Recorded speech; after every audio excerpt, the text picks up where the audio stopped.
Sisodia cassette की नई पेशकश। लिखिए जब ललका हरा सब जवानों से कहा पुकार लिया जहाज तो लो दुश्मन को अब क्यों राखी देर लगाए जितने छतरी थे सिर से सब ले हुए इकट्ठे जाए बोला सुल के सब जवानों सब ले पहुंच दंगल में जाए।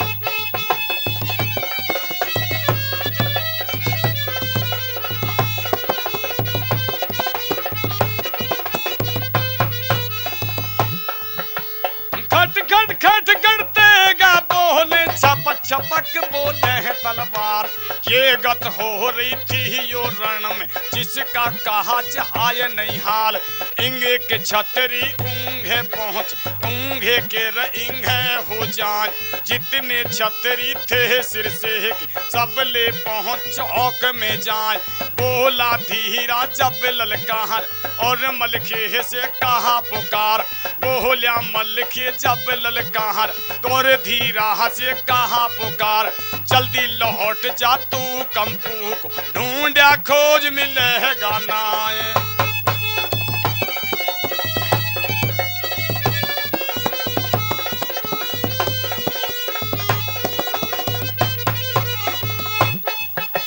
बढ़ गई हथनी फिर आगे को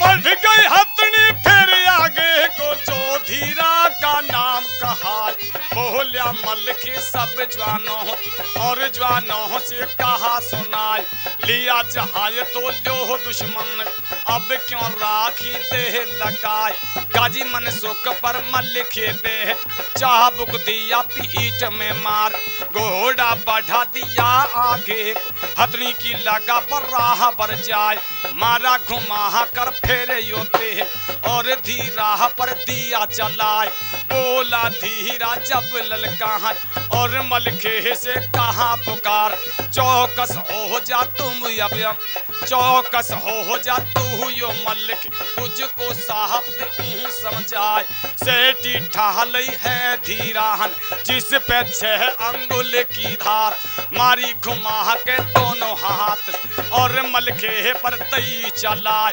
घोड़ी हटा दही मलखे धीरा सोच रह जाए यहाँ तो उतर गया धरती यहाँ कहीं ले गई मौत उठाए जब देखा मलखे को धी मलखे सोच रह जाए।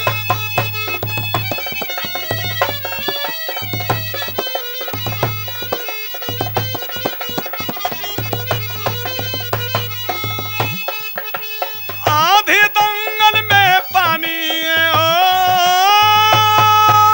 आधे दंगल में पानी आधे बह खून की धार ये गत हो रही थी दंगल जिसका कहा जहाय नहीं हार जितने छतरी थे सिर से सब ले हुए इकट्ठे जाए जितने छतरी दिल्ली वाल सगले भूल रहे एहसान जुल्म गुजर गए पर ला पड़ी अब कुछ रहा ठिकाना नाय जिन रोगों को हम ढूंढे सोदाता ने दिए मिलाए हम तो डोला लेने आम सर पे मौत पुकारे आए जितने छतरी दिल्ली वाल हलचल मची दंगल में जाए धीरा लौट पड़ा दंगल और कंपू को गया लिवाए।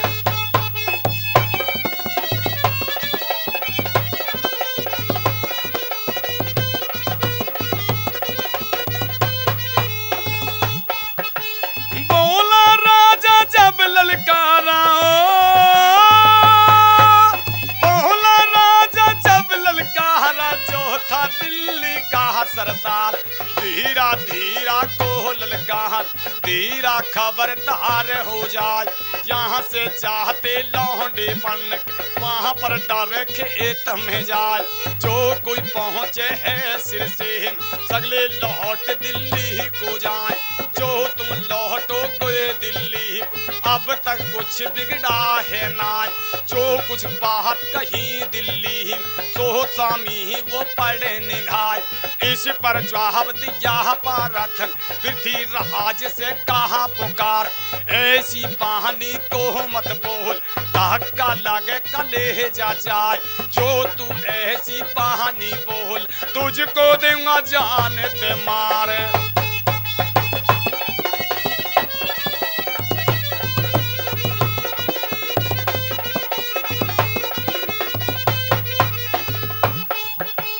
इस पर जवाब दिया धीरान, इस पर जवाब दिया धीरान और पारथ से कहा पुकार, राजा राजा को ललकार सुन लो दिल्ली के सरदार, जो कोई पहुंचेगा सिर से ढूंढया खोज मिलेगा नाय, भिंड ततहियों का छत्ता है सहारे लिपट गात से जाए, इगले दहशत के मलके सगले छोड़ भगे हथियार, खबर जो पट जागी उदल ढूंढया खोज मिलेगा नाय, खबर पहुंच जागी बिरमा फिर कुछ रह ठिकाना नाय, इगले की दहशत से दिखियो सगले छोड़ भगे हथियार।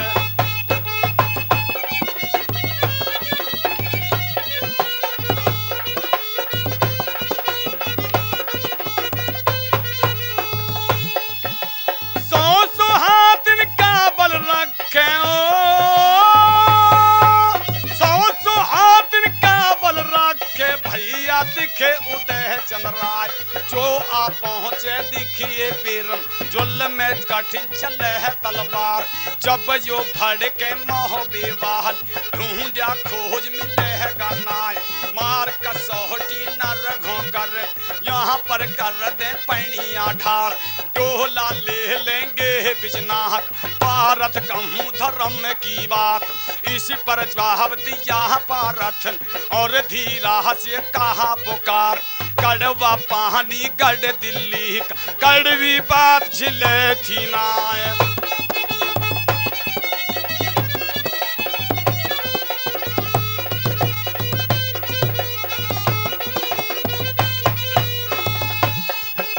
बोला पारथ जब ललकारा, बोला पारथ जब ललकार सब जवानों से कहा पुकार, जितने छतरी हैं दिल्ली सारे कमर बंद हो जाए, मैं जाकर पहुंचूं दंगल साफ खोल के दूं समझार, बोला पृथ्वी जब ललकार तुझको खबर जरा है ना, लौंडे जात का तू लौंडा है तुझको खबर जरा है ना, तो तू पहुंचेगा दंगल तेरा खोज मिलेगा ना, इस पर जवाब दिया पारथन चाचा कहूँ धर्म की बात, खेल लौंडियों में खेला है लमडा एक मिला है ना, जो मैं जा पहुंचूं दंगल में सिर सा कर दूं पनिया ढाल।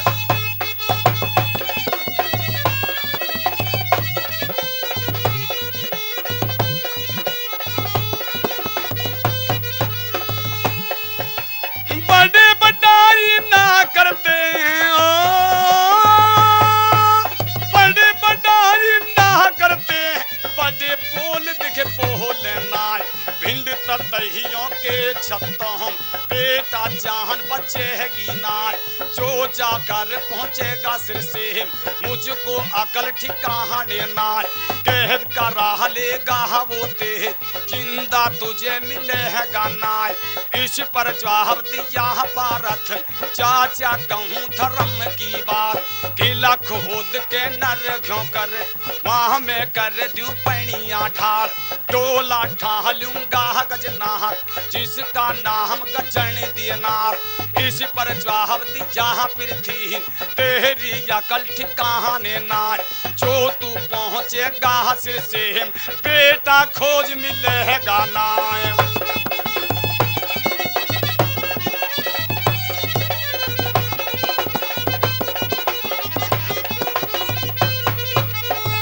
तो मेरे मेहरबानों, जिस समय दोनों तरफ से लड़ाई होने के लिए तैयार हो जाती है, तो बिजना अपने मन में सोचने लगी कि एक गलती तेरे से हो गई है। क्यों? कि तेने अपने पति का काल गजना को बता दिया है। क्यों? कि दोनों बहन बहन थी। क्योंकि पार्थ के घरवाली जो थी और मलखान के घरवाली वो दोनों बहन बहन थी, वो आपस में अपने पतियों के कालों को बता देती हैं। पर गजना ने इतनी गलती की कि अपने पति को उसका काल नहीं बताया। बिजना अपने पति को मलखान के काल को बता देती है, तो इतनी गलती की उसने। तो मेरे मेहरबानों, गजना को ये मालूम हो जाती है कि बिजना ने तेरे पति का काल बता दिया है। तो यहाँ की बात यहाँ छोड़ करके और आगे सुनिए मेरे मेहरबानों क्या होता है। इस पर जवाब दिया गजना ने, गजना सोच रह जाए, जुल्म गुजर गे परला पड़ी, अब कुछ रहा ठिकाना ना, काल बता दिया है बिजना, बिजना सोच रह जाए, जो मेरा मलिक यहाँ पर मर फिर मर्याद बंधेगी ना, यहाँ की चर्चा सब यहाँ छोड़ मैं गजना का करूं बयान, चल पड़ी गजना फिर जल्दी से और मंदिर में पहुंची जाए।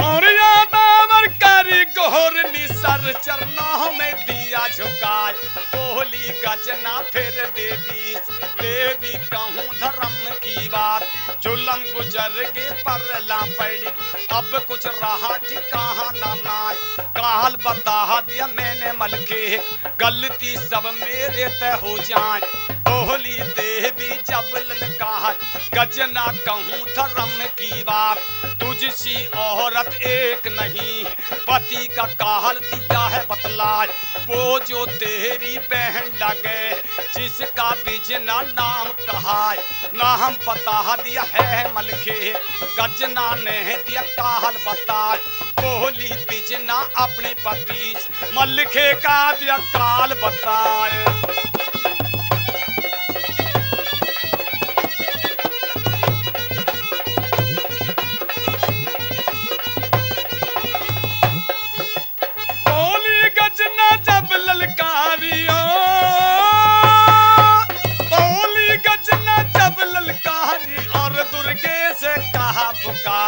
जो कुछ गलती हुई मेरे माता मेरी माफ हो जाए, इस पर जवाब दिया देवी और गजना से कहा पुकार, जुल्म गुजर गे परला पड़े, बेटी रहा ठिकाना ना, इस पर जवाब दिया देवी दुर्गे कहूँ धर्म की बात, जो कुछ बात कहूंगी मैं तुमको साहब दूंगी समझाए, काल बता दूं मैं पारथक, बेटी कहूँ धर्म की बात।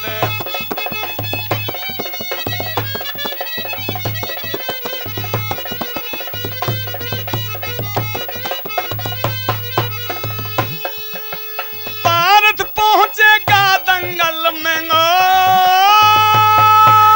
पारथ पहुंचेगा दंगल में, गजना कहूँ धर्म की बात, जितने पहर लड़ाई कर वो पत्थर का दिया बनाए, जितने छतरी लड़े पारथ उस पे असर होए कुछ ना, जो कोई तेगा मारे पारथ तेगा टूट जबी में गिर जाए, धोखा खा के छतरी बोल कब्जा छोड़ भगंगे हथियार, इस पर जवाब दिया गजनाहन मैं माता की लेहूं बलाय, दुर्गे दुर्गे को ललकार, दुर्गे सुनो भवन की बात।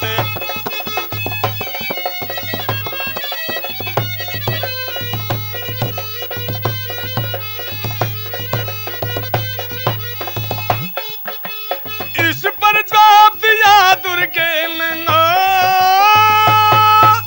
इस पर जवाब दिया दुर्गे ने और गजना से कहा पुकार, ऐसी विधि तुझे बतला बिगड़िया काम से है जे बन जाए, जब पहुंचे पारथ दंगल में 8 पहर कुछ कहना ना, पहर न हुआ जब पहुंचे वो दिखिए मानस बन जाए, तेगे की तो ताकत क्या है उसको ले वो जहान ते मार, विधि बता दी थी दुर्गे और गजना को दी समझाए।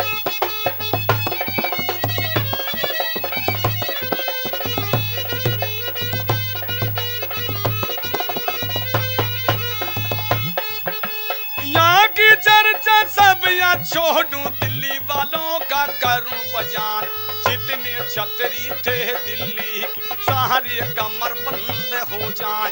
सजे छतरी दिल्ली वाले जिनका कहा जाए नहीं हाल, हाथी चढ़ैया हाथी चढ़े और घोड़ों के सजे सवार, सत्यानाशन को लधवाया मन पक्के का गोला खाए।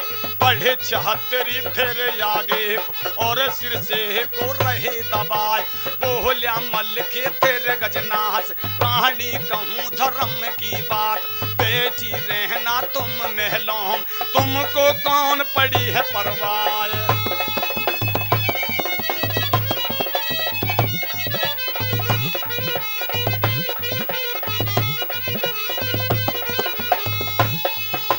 बोला पृथ्वी जब ललकारा, बोला पृथ्वी जब ललकारा और पारथ से कहा पुकार, ऐसी विधि तुम्हें बतला बिगड़िया काम सहज बन जाए। जो तुम पहुंचोगे सिर से डोला सहज मिले है गाना, ऐसी विधि तुम्हें बतला सब जवानों को तो समझाए। तुम धोखे से जाकर पहुंचो और मलखे को लो घिरवाए, डोला ले लो फिर गजनाक पल की नहीं लगा वो बार।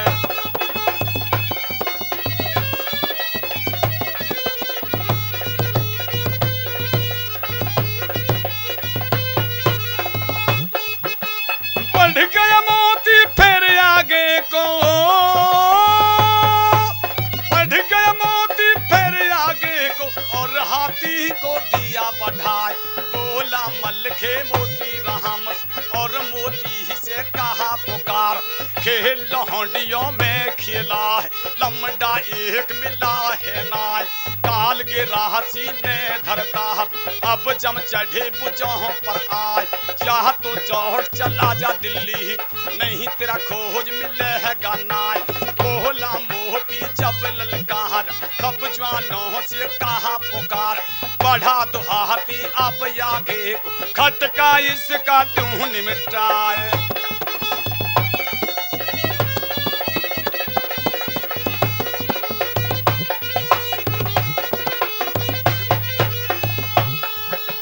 बढ़ गए मोती फिर आगे को, बढ़ गए मोती फिर आगे को और आगे का सुनो बयान, जितने छतरी सिर से बाहर चर्चा जगह जगह हो जाए। कुर्सी कुर्सी पर सहजाद मूढ़े मूढ़े पर सरदार, उस कुर्सी न पर कहा कुरबेट गाठी पड़ी गंडा हसीदार। कुछ कुर्सी पर गुजर बैठ जिनका कहा जाए नहीं हाल, एक कुर्सी पर पहुना बैठ जो था उरियल का सरदार। जितने छतरी थे सिर से सारे कमर बंद हो जाएं।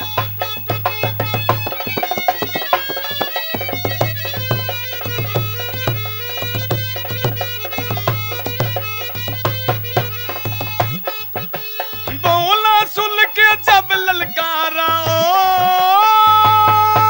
बोला सुन के जब ललकारा और मलके से कहा पुकार, बैठे रहना दरबारों तुमको कौन पड़ी परवाह।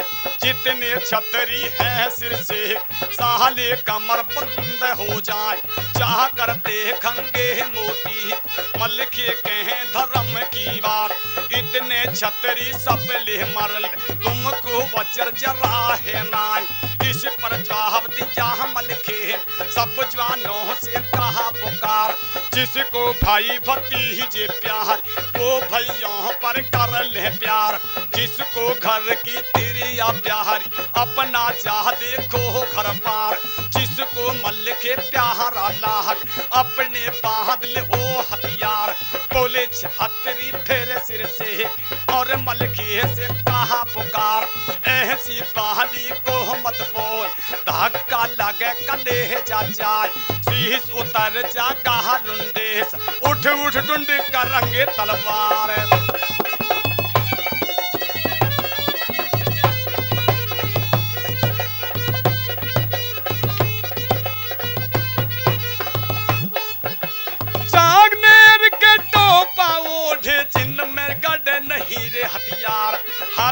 बढ़िया हाथी चढ़ और घोड़ों के सजे सवार, दोनों तरफ से छतरी भिड़ जैसे खटा तो पे हो जाए। एक तरफ तो तेगा चल दूजी तरफ गोली सर, दूजी तरफ गोली सरदार, एक तरफ से छतरी लड़ दूजी तरफ चिदानी चौहान, एक तरफ से मल्लिके बोल और सुलके से कहा पुकार।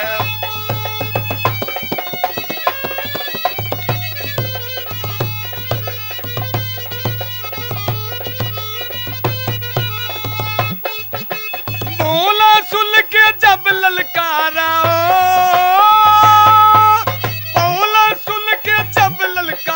सब जवानों से कहा पुकार। लिया जहाज तो लो दुश्मन, अब क्यों राह की देह लगाए। चतुरुंगी घोड़ी पर बैठ जिसका कहा जहाज नहीं हार, चाबुक मारा जब घोड़ी सर सर कर ऊपर उड़ जाए। काले बादल की लाली अंबर पंख दिए थे फैलाए, जब नीचे को घोड़ा उतर मोती सोच रह जाए।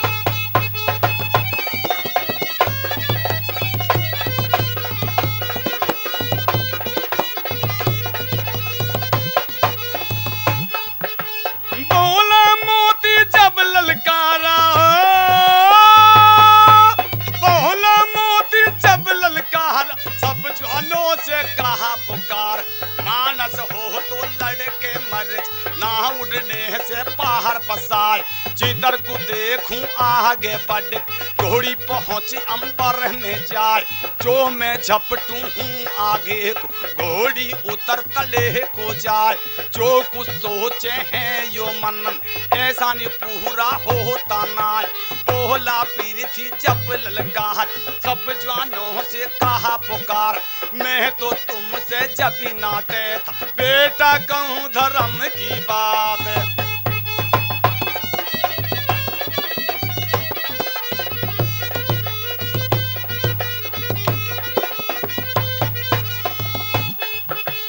इस पर जवाब दिया पारथ ने, इस पर जवाब दिया पारथ ने और चाचा से कहा पुकार। ऐसी कहानी को मत बोल चाचा मेरे पिथौरा राय, जितनी छतरी है दिल्ली हटके वापिस एक न जाए।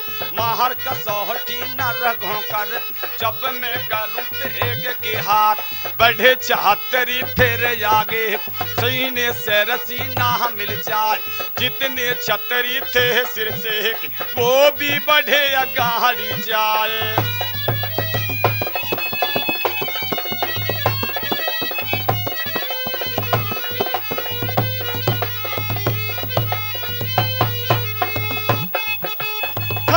खटगड़ तेगा बोले छपक छपक बोले हैं तलवार।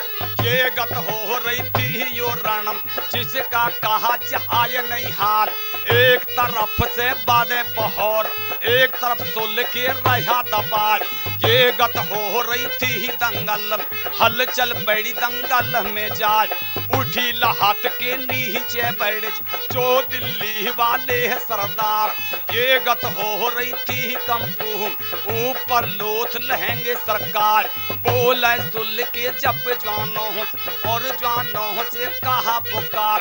पांच जनेऊ पंडित बन कितने गंगा नहाने जाएं।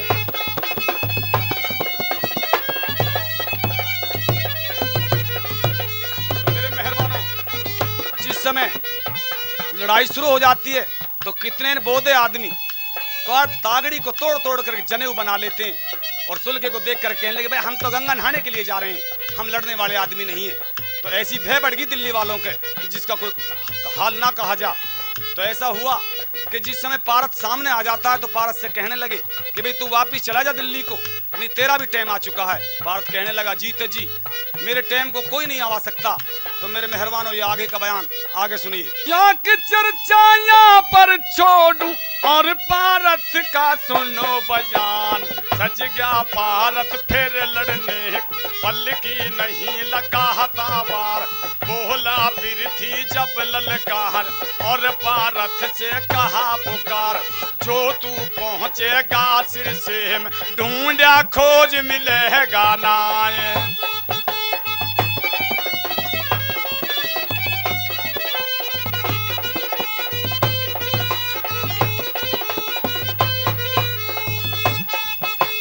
पारथ पहुंच गया सिर से में, पारथ पहुंच गया सिर से में, अब पारथ का सुन लो हाल। बोलिया पारथ फिर मलखेस, मलखे कहूँ धर्म की बात, काहल गिरासी ने धर दाहब, अब जम चढ़े बुझों पर आए।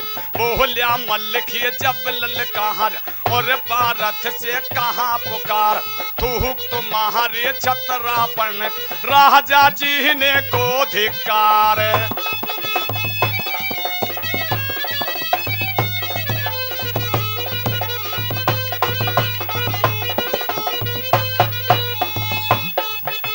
बोला मलखे जब ललकारा,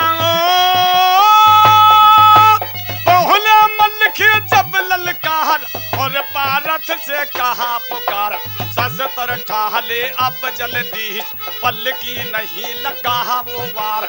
बढ़ा 76 फिर सिर से नंगी सोत रहा तलवार, जहाँ कर पहुंच गया पारथ पल की नहीं लगा ये वार।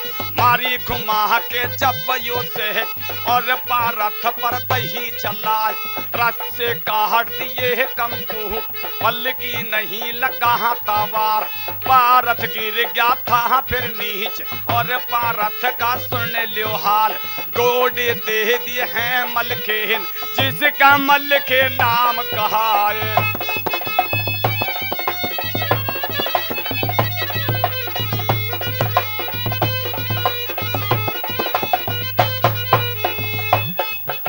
शीश काट दिया है मलखेन, शीश काट दिया है मलखेन पल की नहीं लगा ये बार। मनिया रे को तोरत बुला चूड़ी दही हाथ में डाल और जन्नाह ने कपड़े पहरा और पारथ को दिए पहराए और डोले को जल्द मंगा और डोले में दिया बैठाए और डोले को वापिस कर गढ़ दिल्ली को दिया भिजवाए। डोला आता देखा दिल्ली को डोली वाले मगन हो जाए। बोला पृथ्वी जब ललकार सब जवानों से कहा पुकार।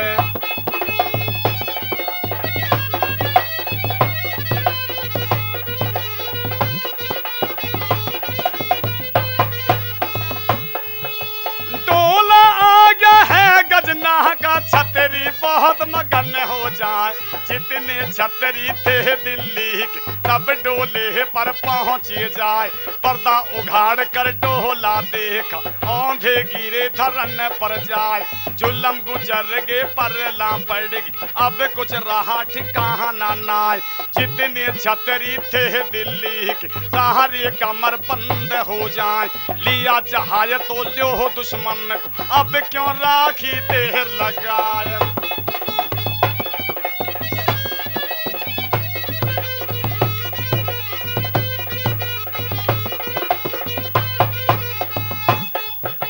कोई घड़ी के अब अरसे में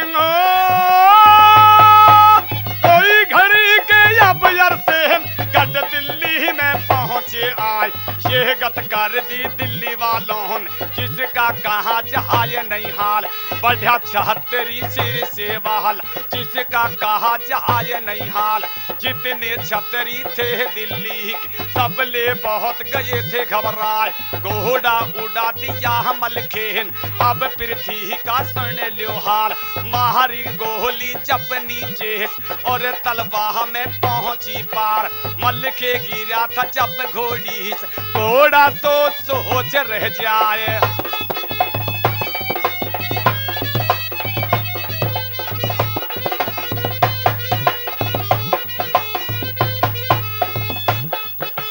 करी संभाली जब घोड़े ने और मलखे को लिया उठाए। धरा पीठ पे फिर मलके और महलों को गया लेवाय, जहाँ पर बैठी माता तिलक मलके चरणों दिया गिराय। गिरता देखा जब तिलकाहन, तिलका गरीब कन में जाए, बेहोशी में तिलका हो गजना सोच रह जाए। जितने छतरी थे सिर से, अब सिर से का सुन लो हाल।